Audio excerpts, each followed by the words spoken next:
بسم الله الرحمن الرحيم يا أيها الذين آمنوا اتقوا الله ولتنظر نفس ما قدمت لغد واتقوا الله إن الله خبير بما تعملون۔ اے ایمان والو، اللہ سے ڈرتے رہو اور ہر شخص کو دیکھنا چاہیے کہ اس نے کل یعنی آخرت کے لیے کیا سامان بھیجا ہے، اور ہم پھر کہتے ہیں کہ اللہ سے ڈرتے رہو، بے شک اللہ تمہارے سب اعمال سے خبردار ہے۔ بسم اللہ الرحمن الرحیم، الحمد للہ رب العالمین، والصلاة والسلام على اشرف الانبیاء والمرسلین وعلى آلہ واصحابہ اجمعین ومن تبعہم بإحسان الى یوم الدین۔ قابل صد احترام حضرات شائقین و شائقات سچا پیغام، السلام علیکم ورحمۃ اللہ وبرکاتہ۔ آج کی محفل میراث النبی کے نورانی پروگرام میں آپ کا استقبال ہے۔ اہلا و سہلا مرحبا۔ ہم آپ تمام حضرات و مستورات کا خیر مقدم کرتے ہیں۔ محترم حضرات و خواتین، تعلیم کا آغاز ہو رہا ہے۔ سب سے پہلے آداب تعلیم کا لحاظ کرتے ہوئے تعلیم کی طرف متوجہ ہو جائیں۔ پورے دھیان سے سننا، عمل کی نیت سے سننا اور تبلیغ کی نیت سے سننا، یعنی سنی ہوئی باتیں دوسروں تک پہنچانے کے جذبے سے سننا۔ چند خاص آداب تعلیم ہیں، امید ہے کہ آپ حضرات ان آداب کا ضرور خیال رکھیں گے۔ جزاکم اللہ۔ بسم اللہ الرحمن الرحیم۔ اوقاف کی جائیدادیں اور ہماری ذمہ داریاں۔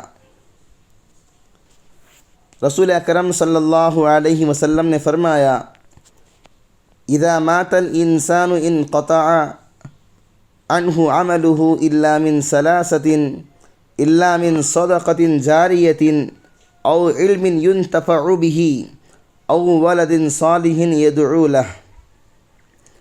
آپ حضرات کے سامنے جو بات عرض کرنی ہے وہ ملک میں ایک اہم مسئلہ مسلمانوں کے اوقاف کے سلسلے میں بہت زیادہ پریشان کن موجودہ ظالم حکومت کی طرف سے یہ بات پیش آ رہی ہے کہ مسلمانوں کے اوقاف میں ایسے قوانین اور ایسے ترمیمات لائے جائیں جس سے مسلمانوں کی وقف جائیدادیں اب مسلمانوں کی نہیں رہیں گی بلکہ وہ سرکاری اور حکومت کی ہو جائیں گی۔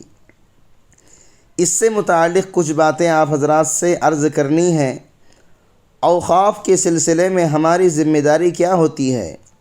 مسلمانوں کا حال یہ ہے کہ وقف کے سلسلے میں 80% مسلمان وہ ہیں کہ وقف کسے کہتے ہیں، اوقاف کیا چیز ہے، وقف جائیدادیں کیا ہیں، اسلام میں اس کی اہمیت کیا ہے، اسے تقریباً 80% مسلمان جانتے ہی نہیں ہیں۔ وقف کی تعریف کیا ہے؟ وقف کسی چیز کو اپنی ملکیت سے خارج کر کے خالص اللہ تعالیٰ کی ملک کر دینا، اس طرح کہ اس کا نفع اللہ کے بندوں میں سے جس کو چاہے ملتا رہے۔ قرآن مجید کی آیت میں اللہ رب العزت ارشاد فرماتے ہیں، فَأَمَّا الزَّبَدُ فَيَذْهَبُ جُفَاءً۔ جو کچرا ہوتا ہے اسے سیلاب اور تالاب کا پانی اور ندی نالے کا پانی بہا لے جاتا ہے، یعنی پانی جب بہتا ہے تو کچرا بھی بہہ کر چلا جاتا ہے۔ وَأَمَّا مَا يَنْفَعُ النَّاسَ فَيَمْكُثُ فِي الْأَرْضِ۔ جو چیز لوگوں کے لیے نفع بخش رہتی ہے، فائدہ مند رہتی ہے، وہ زمین میں قرار پاتی ہے۔ حضرت علی میاں ندوی رحمۃ اللہ علیہ فرماتے ہیں، اس میں اللہ نے ایک اصول بیان فرمایا ہے کہ نافع کو یعنی نفع پہنچانے والی چیز کو استقامت رہتی ہے، غیر نافع کو اللہ تعالیٰ ہلاک و برباد کر دیتا ہے۔ اس کی آسان مثال یہ ہے کہ پنکھا جب تک ہوا دے گا اوپر رہے گا، بند ہو جائے گا تو اسے کچرے میں ڈال دیا جائے گا۔ لائٹ جب تک روشنی دیتی رہے گی اس وقت تک وہ اپنی جگہ اوپر رہے گی، اور جب لائٹ بند ہو جائے، خراب ہو جائے تو لوگ اسے نکال کر پھینک دیتے ہیں۔ ہر چیز اپنی جگہ رہ کر فائدہ مند ہوگی تو اسے اس کا مقام ملتا رہے گا، اور اگر وہ فائدہ بند ہو جائے، فائدہ مند نہیں ہوگی تو پھر اسے اس کی جگہ سے ہٹا کر کچرے میں پھینک دیا جائے گا۔ ایسے ہی انسان جب تک لوگوں کے لیے نفع بخش رہے گا وہ انسان کہلاتا ہے، پھر جب وہ نفع بخش نہیں رہتا، درندہ بن جاتا ہے، لوگوں کو نقصان پہنچانے لگ جاتا ہے تو انسانوں کی فہرست سے نکل جاتا ہے۔ نااہل کیوں باقی رہتے ہیں؟ جو لوگوں کو نفع پہنچانے کے بجائے نقصان کا ذریعہ بن رہے ہیں، اللہ ایسی قوم کو بھی ہلاک کر دیتے ہیں، ایسی نسل کو بھی ہلاک کر دیتے ہیں، ایسے انسان کو بھی ہلاک کر دیتے ہیں، مگر یہ کہ اللہ کا منشا اس قوم کے ذریعے سے قوم کو عذاب دینا ہو تو عذاب دینے کی خاطر نااہل قوموں کو باقی رکھتے ہیں تاکہ عبرت کے لیے اور ان کو سبق حاصل ہونے کے لیے وہ زندہ رہتے ہیں۔ حدیث میں رسول اکرم صلی اللہ علیہ وسلم فرماتے ہیں، خیر الناس من ينفع الناس، لوگوں میں سب سے بہتر انسان وہ ہے جو لوگوں میں سب سے بہتر انسان ہے۔ اس حدیث میں غور فرمائیں تو معلوم ہوگا یہاں رسول اکرم صلی اللہ علیہ وسلم نے مسلمانوں میں سب سے بہتر نہیں فرمایا، بلکہ لوگوں میں سب سے بہتر انسان وہ ہے جو لوگوں کو نفع پہنچاتا ہو، لوگوں کی بھلائی چاہتا ہو۔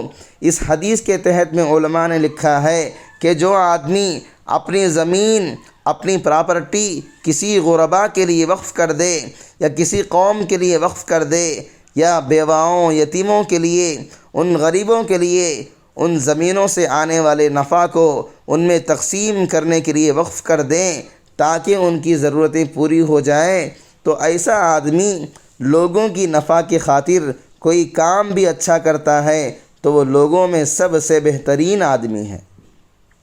دوسری بات، اس حدیث کے تحت میں علماء نے لکھا ہے کہ عبادت گزار اپنی جگہ اچھا انسان ہے، نماز، روزے، زکوٰۃ اچھی عبادت ہے، لیکن وہی اچھا انسان ہے ایسا نہیں ہے۔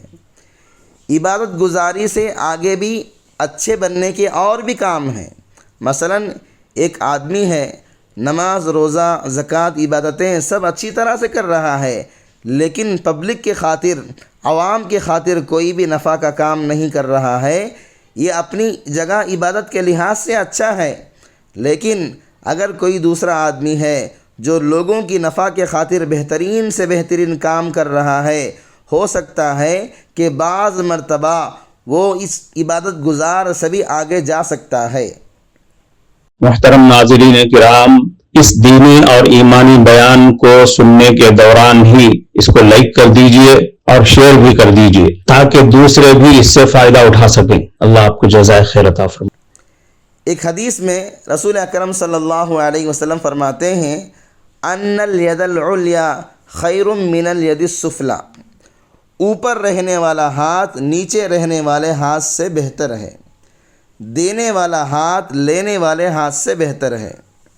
اس میں فرمایا گیا بہترین ہاتھ وہ ہے جسے اللہ نے دینے کی توفیق دی ہے، اس واسطے کہ یہ صفت اللہ کی صفت ہے، چونکہ اللہ تعالیٰ بندوں کو نوازتے ہیں، دیتے رہتے ہیں، اور وہ نوازنے کی صفت اللہ تعالیٰ اگر بندوں میں سے کسی کو دے دیں تو گویا اس کے اندر اللہ کی خوبی ایک پائی گئی۔ اللہ بھی دیتے ہیں، یہ بندہ بھی دیتا ہے، جیسا کہ ایک سخی کے متعلق حدیث میں فرمایا گیا، السخی خیر من اللہ و خیر من الجنہ۔ اس حدیث میں کہا گیا سخی آدمی، دینے والا آدمی اللہ کے قریب ہے اور جنت کے قریب ہے، کیونکہ اس کے اندر نوازنے کی صفت ہے، دینے کی صفت ہے۔ دینے کی صفت اللہ کی ہے۔ وقف کرنا کسے کہتے ہیں؟ وقف کسے کہتے ہیں؟ وقف کہتے ہیں اپنی کسی جائیداد کو مسلمانوں کے فائدے کے خاطر اللہ کے نام پر وقف کر دینا، اور یہ کہنا یہ مال، یہ جائیداد آج سے میری جائیداد نہیں، یہ سب اللہ کے لیے میں نے اس کو حوالے کر دیا ہے، اس کا فائدہ مسلمانوں کی خدمت اور ضرورت کے لیے خرچ ہوگا، اسے وقف کرنا کہتے ہیں۔ امام شافعی رحمۃ اللہ علیہ کا قول ہے کہ اسلام سے پہلے وقف کا نظام نہیں تھا، اسلام میں اس نظام کا آغاز ہوا۔ کفارہ مجلس کی دعا پڑھ لیجئے۔ سبحانک اللہم و بحمدک اشہد ان لا الہ الا انت استغفرک و اتوب الیک۔ معزز شائقین و شائقات سچا پیغام، آپ کو اندازہ لگ گیا ہوگا کہ یہ مضمون کتنا اہم ہے اور کس قدر فائدہ مند ہے۔ کم سے کم درجے میں سوشل میڈیا کے ذریعے سے بھی ہم اس کو زیادہ سے زیادہ شیئر کریں گے تو دعوت کے فریضے کی کوششوں میں ہم بھی اپنا کچھ حصہ ڈالنے والے بن سکتے ہیں۔